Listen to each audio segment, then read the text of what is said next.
Hey, it's Joshua Vergara. What's going on, everybody? We're here with the Samsung Galaxy S20 Ultra 5G. This is the cosmic gray version. I'm happy I got this one instead of the black one. It's just nice to have something a little bit different. But we're not talking about the features or the design of this particular phone yet. We're going into the cameras. I know a lot of you are really wanting to know what the cameras are like, so here comes my real-world camera test. This video brought to you by Squarespace. Head into the links below to get 10% off your first order. So with all that said, why don't we go ahead and view the world through the eyes of this Galaxy S20 Ultra.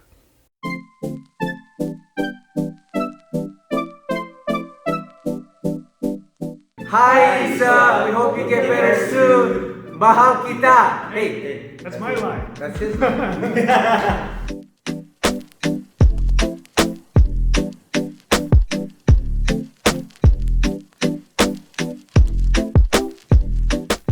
Just got back from a class at my martial arts academy, a couple of clips from there. I've been using single take a lot on the Samsung Galaxy S20 Ultra. Obviously that's what we're using in this video. A lot of the photos and videos that you're seeing in this piece are taken from the phone, so make sure you keep an eye down in the corner, or it might be right below, right around here, so you know when I'm using the S20 and you can assess the video and photo quality for yourself.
A quick word on 8K footage. It's not really something that I feel like I'm going to use a whole lot. It's great that it is enabled on here, partially because of the Qualcomm Snapdragon processor that's in here, helping to provide that level of processing.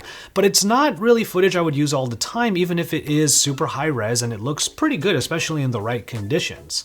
And then the 8K footage is actually a 1.5 times crop compared to any 4K footage that you can get, which, by the way, the 4K footage allows you to use the other lenses for wide angle and for zoom. So while there might be some other 8K clips you'll see in this video, remember to check the bottom so you can see what I'm using while I'm using this phone.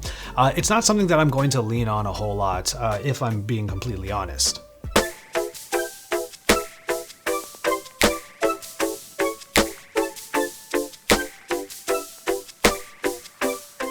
This shot might seem a little bit less practical, but it's a little bit more fun, to be honest. You get the wide angle from the rear, turn it around, hit that volume button, and then you get a nice wide shot, something that's more akin to a traditional vlog.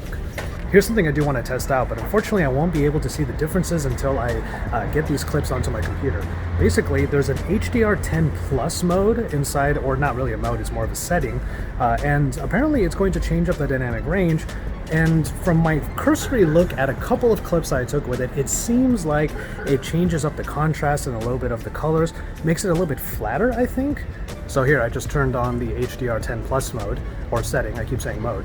But yeah, I'm gonna take a look at this later and see if all of these wonderful colors right behind me are actually muted a little bit. That way I can bump up the saturation.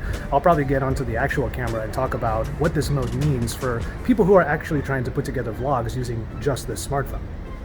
Okay, well, as it turns out, that was exactly what it was. The HDR10 Plus setting in the Galaxy S20 Ultra is basically a flat color profile, so it's really nice to see that something like that is in there, because that's exactly what I use for my main cameras. I've used it with the GH5, which is my overhead rig right now, and basically what it does is it allows you to get a little bit more dynamic range in a shot, because a lot of the contrast is brought down, which you can then add in later on in your video editor. The same goes for the colors, which are much more muted. That way you can can actually color grade it in such a way that gives a specific look if that's what you're going for. It's kind of funny because when you're looking through the viewfinder, or if you're looking at the gallery app with the HDR10 Plus footage, it still looks pretty normal. But you can go into the gallery app, get the HDR10 Plus footage, and actually reconvert it into a more conventional looking piece of footage. So after that first part of the weekend, my main takeaways at that point were that single take is fun to use, and it's something that you can kind of lean on, especially in situations where you're not sure exactly what you're trying to capture,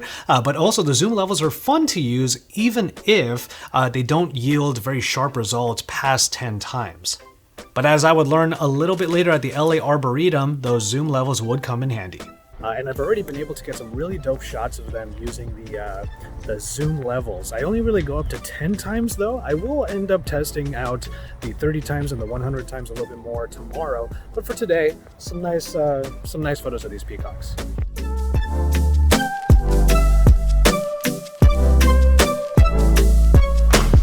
I am using a switch pod with a phone mount in order to get these particular shots. That way I can get a little bit more distance from the front-facing camera.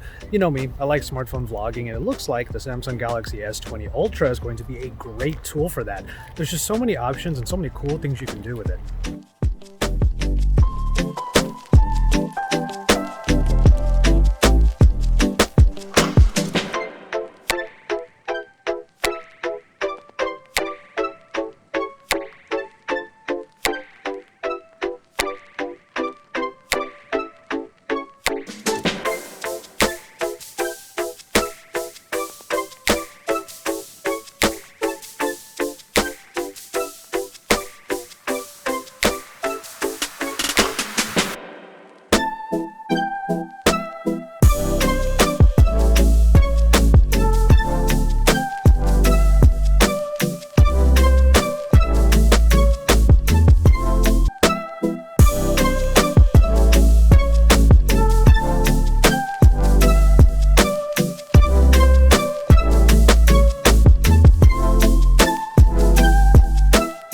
I gotta tell you, it's pretty tough to actually get a steady shot in 100 times, which it's obvious, but yeah, I just experienced it right now with that sign that was way over there.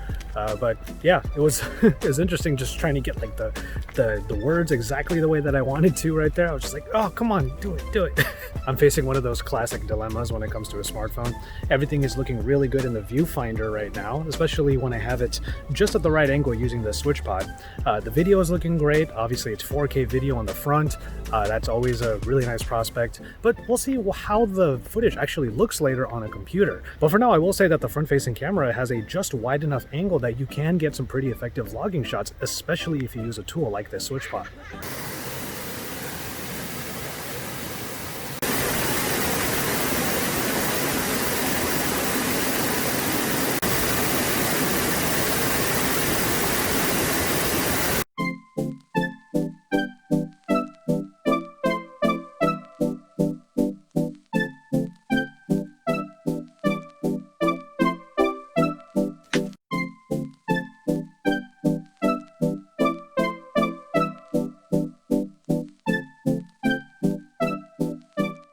Okay, I figured it out.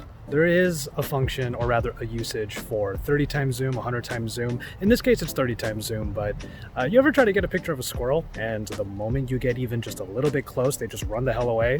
Well, check these out.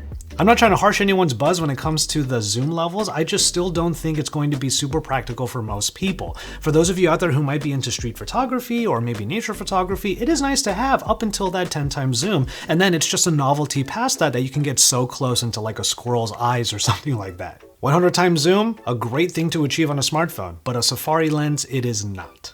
Before we get into the last part of this real-world camera test, I want to give a shout out to my sponsor, Squarespace, the all-in-one platform to build great websites, to create a beautiful online presence, and to run your business.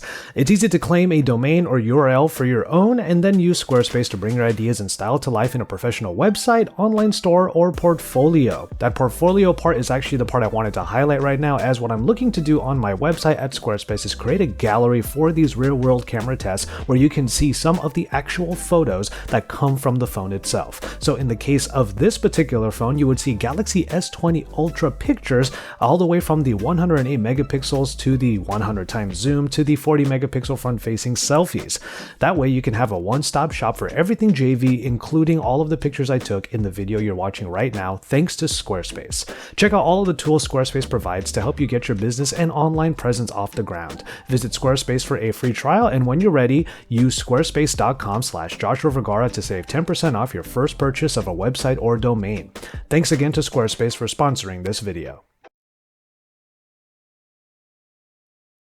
This probably won't surprise anybody, but with a phone that has up to 100 times worth of zoom, I wanted to go somewhere where I would actually be zooming into things that I think you guys would like looking at.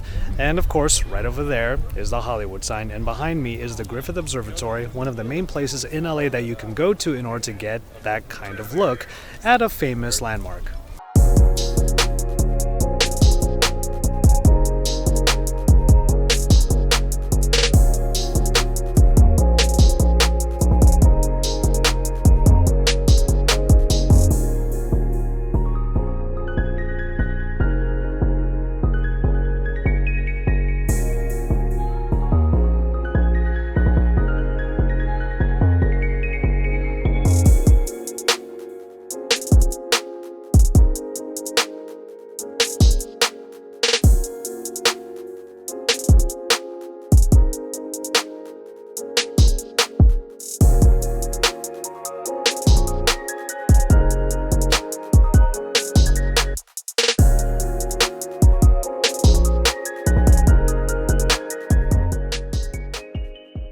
In these close quarters, right up against a beautiful building like this is when a wide-angle lens really comes in handy.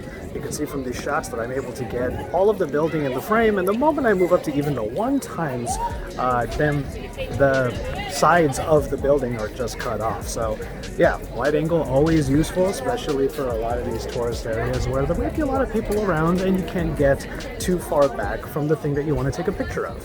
As far as the 40 megapixel pictures are concerned from the front-facing camera, they're actually quite detailed, but one of the reasons why is because all of the little enhancements that Samsung's camera puts into the selfies are turned off. You're using the full power of the sensor, but there's no beautification, there's no softness, there's not anything else that's being put on top of it. It is a raw, well, not really raw, but it is just like a raw captured photo. I don't know quite how effective this will be, but I'm trying to get a hyperlapse. It's called hyperlapse, but time-lapse of the Hollywood sign with some clouds going overhead. It did rain yesterday, but there aren't that many clouds today. Hopefully this shot will turn out pretty well. I'm going to let it go a little bit longer than I would normally do this.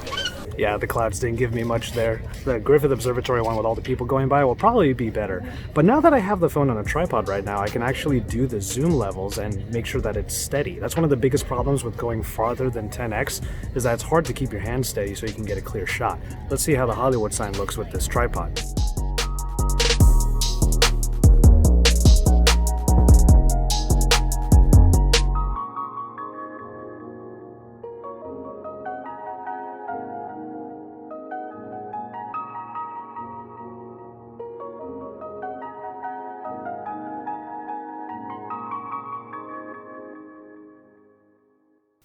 And so there you have it, a look at the Samsung Galaxy S20 Ultra in this long vlog, which is also a real-world camera test. There are certain scenarios that I was not able to cover in this video. The one that I really wish I could do is zoomed in portraitures. That's one of the things that you want out of a portrait shot, is a far lens. That way you can compress the background and just make the frame focus on your subject. With the live focus turned on and then zoomed in, you can actually achieve shots like that.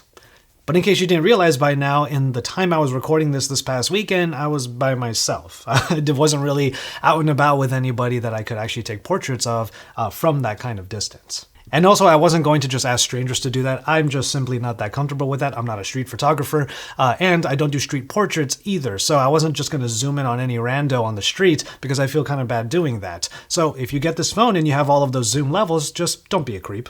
But yeah, my main takeaway so far is that the camera experience on here is robust. It is one of the most full-featured smartphone cameras that I have ever used, and even in just one weekend of using this phone, I've already taken up like 50 gigs in here, including applications, but still, it's pretty easy to fill up the space on this thing, so it's good that there's an SD card slot. Well, you're going to want to have a lot of storage if you're going to use this for a lot of your creative endeavors. But okay, before this video gets way too long, I'm going to go ahead and call it on this one. This was the real-world camera test for the Samsung Galaxy S20 Ultra 5G. Gotta remember to say that. But yeah, you can enjoy even more about the Galaxy S20 Ultra throughout this upcoming week because I have a lot of stuff coming up. I'm going to be talking about this phone a lot ahead of my full review. From there, though, make sure you subscribe to this channel if you haven't already. Follow me on social media. I am at JVTechT. That's JV, who loves tech and loves to drink tea.